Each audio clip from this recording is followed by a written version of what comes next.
এই ভিডিওতে আমরা শিখব কিভাবে মাইক্রোসফট এক্সেলে ডাটা ভ্যালিডেশনের মাধ্যমে কিছু রেস্ট্রিকশন দেয়া যায়। ফর অ্যান এক্সাম্পল, আমি যদি বলি যে আমার এই একটা শিট যেটা হচ্ছে আমার এমপ্লয়ি ডাটাবেস, এখানে আমার কিছু ইনপুট দরকার, যে ইনপুটগুলো আমি বিভিন্ন জনের কাছ থেকে নিতে হবে। সাপোজ আমার এখানে দেয়া আছে আমার এমপ্লয়ীদের নাম, তাদের ডেজিগনেশন, তাদের starting date, duration, ending date, phone number. এখানে বেশ কিছু কলাম আছে এবং বেশ কিছু ইনফরমেশন আছে যেগুলো আমাকে ইনপুট করতে হবে।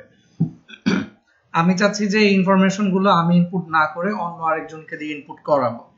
অন্য আরেকজনকে দিয়ে যখন ডাটা ইনপুট করানো হয় তখন একটা রিস্ক থেকে যায় যে আমি অ্যাকচুয়ালি যেভাবে চাচ্ছি বা যেই ফরম্যাটে চাচ্ছি অন্য কাউকে দিয়ে ইনপুট করালে সেই ফরম্যাটিংটা হয়তো মেনটেন করে না বা করতে পারে না। ফর অ্যান এক্সাম্পল, আমি চাচ্ছি আমার এখানে যে এমপ্লয়ীদের ডেজিগনেশন আছে শুধুমাত্র ডেজিগনেশন গুলোর শর্ট ফর্ম থাকবে। লাইক যিনি হচ্ছেন ম্যানেজিং ডাইরেক্টর, আমি এখানে ডেজিগনেশনের সেলটাতে ম্যানেজিং ডিরেক্টর না লিখে তাকে শর্ট ফর্মে লিখবো এমডি। যিনি ডেপুটি ম্যানেজিং ডাইরেক্টর, আমি যদি সম্পূর্ণভাবে ডেপুটি ম্যানেজিং ডাইরেক্টর লিখি তাহলে আমার ডেজিগনেশনের সেলটা অনেক বড় হয়ে যাবে। তা আমি চাচ্ছি এটা শর্ট ফর্ম করে ডিএমডি লিখতে, তেমনি জেনারেল ম্যানেজারকে জিএম লিখতে। তো এভাবে আমি চাচ্ছি এটা রেস্ট্রিকশন করে দিতে, যেন আমার পক্ষ থেকে যিনি এখানে ইনপুট গুলো দিবেন তিনি যেন এই ফরম্যাটিংটা মেনটেন করে। আমি চাইলে তাকে বলে দিতে পারি মুখে যে তুমি বা আপনি এই ইনপুট গুলোকে হচ্ছে শর্ট ফর্মে দেন। তা আমি কিন্তু চাইলে এখানে আমি ডাটা ভ্যালিডেশনের মাধ্যমে একটা রেস্ট্রিকশন দিয়ে দিতে পারি, সে যদি ভুলেও যদি বেশি টাইপ করে তাহলে সেই টাইপিংটা নিবে না, তাকে একটা অ্যালার্ম দিবে। এই রেস্ট্রিকশনটা আমি ডাটা ভ্যালিডেশনের মাধ্যমে দিতে পারি। যেমন আমার পাশের কলামটাতে আছে ডেট, আমি চাচ্ছি এখানে শুধু ডেটই বসবে, এখানে অন্য কিছু বসবে না। যদি এমন হয় যে টাইপিং মিস্টেকের কারণে এখানে নাম বসে যাচ্ছে, সেটা বসবে না, শুধুমাত্র ডেটটাই বসবে। এখানে ডিউরেশনের একটা কলাম আছে যেখানে আমি দেখতে পাচ্ছি ভ্যালুজ, কিছু ডিউরেশন দেয়া আছে, ডিজিট। আমি চাচ্ছি এখানে শুধু ডিজিট গুলোই বসবে, অন্য কোনো কিছু বসবে না। আমি এভাবে অনেক রকমের রেস্ট্রিকশন দিতে পারি, অ্যালার্ম দিতে পারি। আসুন আমরা একটু দেখে নেই কিভাবে আমরা এই কাজগুলো করতে পারি। যেই শীটটা আমি দেখাচ্ছিলাম এই শীটেরই একটা কপি পাশে করা আছে। এখানে আমি এক্সাম্পল হিসাবে একটা দুটো করে ইনফরমেশন উঠিয়ে রেখেছি। যেমন আমার এখানে স্টার্টিং ডেটের এখানে সবগুলো ডিজিট বসে আছে। আমি এটাকে ক্লিয়ার করে দেই। আসুন আমরা একটু প্র্যাকটিক্যালি দেখি আমরা এটা কিভাবে করতে পারি। এখানে আমার অলরেডি দুইটা ইনপুট দেয়া আছে, এমডি এবং ED, that means executive director. আমি চাচ্ছি এই পরের কলামগুলোতে এখানে একটা রেস্ট্রিকশন থাকবে। তো ফার্স্ট অফ অল আমাকে যেটা করতে হবে, আমি এই পুরো কলামটাই আমি সিলেক্ট করলাম যতটুকুতে আমার ইনপুট হবে। রেঞ্জটা আমি সিলেক্ট করে আমাকে যেতে হবে রিবন থেকে ডাটাতে যাওয়ার পর আমি যাচ্ছি ডাটা ভ্যালিডেশনে যাওয়ার পর এখানে যেহেতু আমি টেক্সট বসবে এবং শর্ট ফর্ম বসবে, এখানে আমি এনি ভ্যালু থেকে আমি এখানে দিতে পারি টেক্সট লেন্থের এখানে কিছু অপশন আছে, যেমন between, not between, equal to, not equal to, এরকম কিছু অপশন আছে। যেহেতু আমি চাচ্ছি আমার টেক্সটের ইনপুটটা হচ্ছে সিঙ্গেল ক্যারেক্টার থেকে 4টা বা 5টা ক্যারেক্টার, আমি 5টা ক্যারেক্টারই দিচ্ছি, যে 5টার বেশি ক্যারেক্টার এখানে নিবে না। তাহলে আমি মিনিমাম দিলাম 1, ম্যাক্সিমাম দিলাম 5। তা আমি চাচ্ছি যে সে যদি 5টার বেশি দিতে চায় বা 1-এর কম দিতে চায় তাহলে তাকে একটা অ্যালার্ম দিবে। সেই অ্যালার্মটা আমরা সেট করতে পারি। এখানে দেখেন সেটিংস এর পাশে এরর অ্যালার্টে এখানে কিছু অপশন আছে, স্টপ, ওয়ার্নিং, ইনফরমেশন। আমরা ওয়ান বাই ওয়ান এটা দেখব। আমি ফার্স্টে দেখাচ্ছি স্টপ। তা আমি হচ্ছে এখানে একটা টাইটেল দেই, আমি তাকে একটা টাইটেল দিই যে স্টপ প্লিজ। এখানে আমরা আমাদের প্রয়োজন অনুযায়ী, কনটেক্সট অনুযায়ী যে কোনো কিছু দিতে পারি। এরর মেসেজ, আমি তাকে মেসেজটা দিয়ে দিই, please type character between 1 to 5। That means সে যদি ভুলও করে তাকে হচ্ছে এখানে একটা অ্যালার্ম দিবে স্টপ প্লিজ, এবং তাকে টেক্সট শো করবে যে তুমি 1 থেকে 5 ক্যারেক্টারের মধ্যে টাইপ করো। এখন যদি আমি ওকে দেই, এখন আমি নিচে ইনপুট দেই ডিএমডি, দেখেন ইনপুটটা নিয়ে নিয়েছে, কিন্তু আমি এখন চাচ্ছি জেনারেল ম্যানেজার লিখব। আমি সম্পূর্ণটা লিখলাম জেনারেল ম্যানেজার, কিন্তু দেখেন আমি যখন জেনারেল ম্যানেজার লিখে ইনপুট দিচ্ছি এখানে আমাকে স্টপ করে দিয়েছে। আমি যে টাইটেলটা দিয়েছিলাম সেই টাইটেলটা নিশ্চয়ই দেখতে পাচ্ছেন, স্টপ প্লিজ। এবং আমি যেখানে নিচে যে অ্যালার্ম টেক্সটটা আমি লিখেছি, please type character between 1 to 5, thank you. That means সে আমাকে দেখাচ্ছে যে, বলে দিচ্ছে যে আমাকে 1 থেকে 5টা ক্যারেক্টারের মধ্যে লিখতে হবে। আমি রিট্রাই দিলে এখন সে আমাকে আবার দিচ্ছে, আমি আবার এন্টার দিচ্ছি, কিন্তু জেনারেল ম্যানেজার নিচ্ছে না, যেহেতু আমাকে এখানে স্টপ করে দিয়েছে। তা আমি ক্যান্সেল করে আমি এখানে যদি এখন জিএম লিখে এন্টার দিই তাহলে হচ্ছে এটা নিচ্ছে। তারপরেরটায় যদি আমি লিখি ম্যানেজার, দেখেন 5 ক্যারেক্টারের বেশি, তাই এটা আমাকে স্টপ করে দিচ্ছে। সো আমি কিন্তু খুব ইজিলি এখানে ডেজিগনেশন গুলো আমার যে এক্সপেক্টেড লেন্থ ছিল 5 ক্যারেক্টারের মধ্যে লিখতে হবে। আমি যদি এই যে 5টা ক্যারেক্টার লিখি, দেখেন ইনপুট নিয়েছে, কিন্তু আমি যদি এখানে 1 2 3 4 5 6 ক্যারেক্টার দিই তাহলে কিন্তু নিচ্ছে না। তা আশা করি সবাই বুঝতে পেরেছেন কিভাবে আমরা এই রেস্ট্রিকশনটা এখানে দিব। এখন আমি যাই ডেট, স্টার্টিং ডেট। আমি চাচ্ছি এখানে শুধু ডেটই বসবে, অন্য কিছু বসবে না।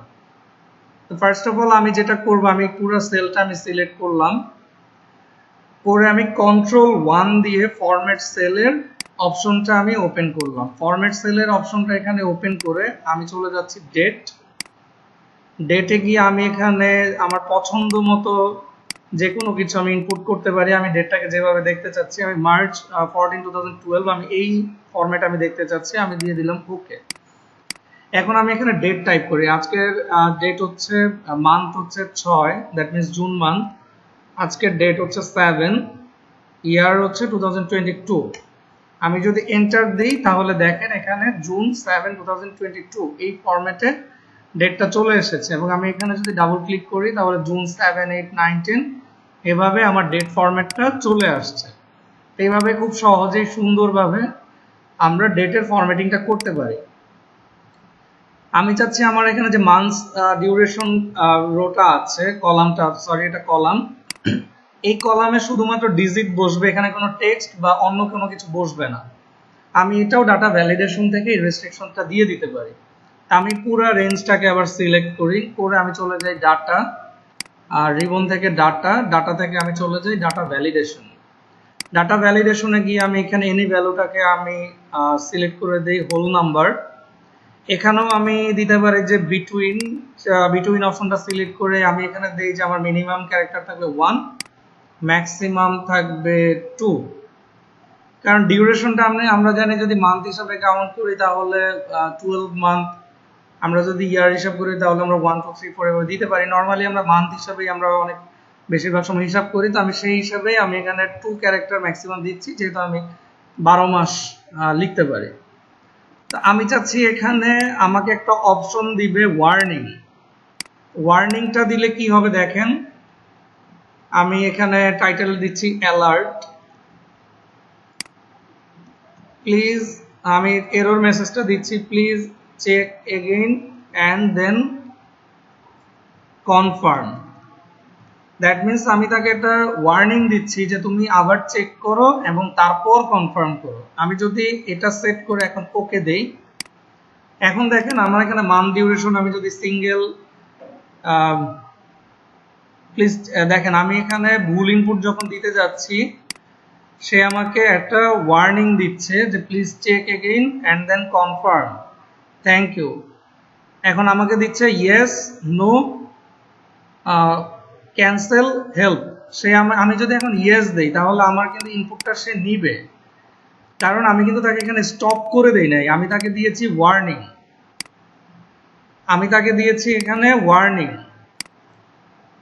যেন সে আবার ভালো মতো চেক করে যে তার ইনপুটটা ঠিক আছে নাকি, এটা কনফার্ম করেই তারপর যেন ইয়েস করে। তো আশা করি এটাও আপনারা বুঝতে পেরেছেন। আমি আবার দেখাই, ডাটা ভ্যালিডেশনে আমরা যাব, ডাটা ভ্যালিডেশনে গিয়ে আমরা এখান থেকে হোল নাম্বারে আসব। হোল নাম্বার থেকে এখানে আমি দিয়ে দিলাম যে বিটুইন 1 থেকে 2। সরি, আমি এখানে 1 থেকে 12 দিতে গিয়ে আমি দিয়েছি 2, তা আমি এখানে 12 মাস যেহেতু আমি এখানে 12 দিলাম ওকে দিয়ে। এখন আমি যদি 12 দেই, আমি যদি 10 দেই, আমি যদি 5 দেই, এগুলো সব ইনপুট নিবে যেহেতু হচ্ছে আমার রেঞ্জটা 1 থেকে 12 দেয়া। কিন্তু আমি যদি এই ব্ল্যাঙ্ক সেলটাতে এখানে 14 দেই, সে কিন্তু আমাকে ওয়ার্নিং দিচ্ছে। কিন্তু আমি যদি চেক করে কনফার্ম করি ইয়েস, তাহলে কিন্তু সেই ইনপুটটা নিবে, কারণ এটার একটা ওয়ার্নিং। এখন আসি ফোন নাম্বার। ফোন নাম্বারের এসে আমি হচ্ছে ফোন নাম্বারটাকে এখানে কাস্টমাইজ করতে পারি। কাস্টমাইজটা করার জন্য আমি আবার কন্ট্রোল 1 এ যাই। কন্ট্রোল 1 থেকে আমি ফরম্যাট সেল ওপেন করতে পারি, অথবা রাইট বাটনে আমি ক্লিক করে ফরম্যাট সেল ওপেন করতে পারি। এখানে এসে যদি আমি দিয়ে দিই নাম্বার, নাম্বারে না গিয়ে আমি কাস্টমে যাই, আমি ফোন নাম্বারটা এখানে সেট করব। কাস্টমে আমি চাচ্ছি যে আমার ফোন নাম্বারগুলোর আগে বাই ডিফল্ট কান্ট্রি কোড দেখাবে, দ্যাট মিনস +88। তারপর হচ্ছে আমাকে 11 ডিজিট দেখাবে। তাহলে আমি এখানে টোটাল 11টা জিরো দেই, 1 2 3 4 5 6 7 8 9 10 11। দ্যাট মিনস আমি চাচ্ছি আমার ফোন নাম্বারগুলো এভাবে দেখাবে যে আগে বাই ডিফল্ট কান্ট্রি কোড থাকবে +88, তারপর 11টা নাম্বারে ডিজিট থাকবে। এখন যদি আমি ওকে দেই এবং আমি যদি এখানে একটা নাম্বার টাইপ করি, র্যান্ডম আমি একটা ডিজিট লিখি 0 1 1 4, আমি 11টা ডিজিট টাইপ করে যখন আমি এন্টার দিয়েছি, দেখেন এখানে ডিফল্ট সে আমার সেটিংস অনুযায়ী টোটাল 11টা নাম্বার নিয়ে নিয়েছে। আচ্ছা, আর একটা জিনিস দেখাই ডাটা ভ্যালিডেশন। আমি এখন মান্থস ডিউরেশনের এই কলামটাতেই ডাটা ভ্যালিডেশন থেকে আমি যদি এখানে এরর অ্যালার্টে গিয়েছে, আমার এখানে সেট করা আছে ওয়ার্নিং, কিন্তু আমি যদি ওয়ার্নিং চেঞ্জ করে ইনফরমেশন দেই এবং টাইটেলটা আমি এমনি চেঞ্জ করে দেই, যে এখানে আমি ইনফরমেশনই লিখলাম, এটা আপনাদের বোঝার জন্য, এবং এরর মেসেজটা আমি সেমই রাখলাম, please check again and then confirm. স্টাইলটা আমি দিয়েছি ইনফরমেশন, স্টপ দেই নাই, ওয়ার্নিং দেই নাই, দিয়েছি ইনফরমেশন। এখন যদি আমি ওকে দেই, এখন দেখেন এখানে আমি যদি টাইপ করি 13, ও আমাকে কি দেখাচ্ছে, please check again and then confirm, thank you. এখন আমি যদি ওকে দেই, সে নিয়ে নিবে। দ্যাট মিনস এটা একটা লাইট অ্যালার্ম, যে আমাকে সে জাস্ট বলতেছে যে তুমি ইনপুট দিচ্ছ, ইনপুট দেওয়ার আগে একটু চেক করে নাও যে ঠিক আছে নাকি। সে কিন্তু আমাকে ইয়েস নোর কোনো অপশন দিচ্ছে না। আমাকে ওয়ার্নিং এ যেমন একটা ইয়েস নোর অপশন দিয়েছিল, ইনফরমেশনে কিন্তু আমাকে কোনো ইয়েস নোর অপশন দিচ্ছে না। সে জাস্ট আমাকে বলতেছে যেহেতু তুমি 12 এর চেয়ে বেশি একটা ডিজিট ইনপুট করেছো, তুমি এটা চেক করে নাও। তা আমি জাস্ট ওকে সিম্পলি বলে দিলাম ওকে।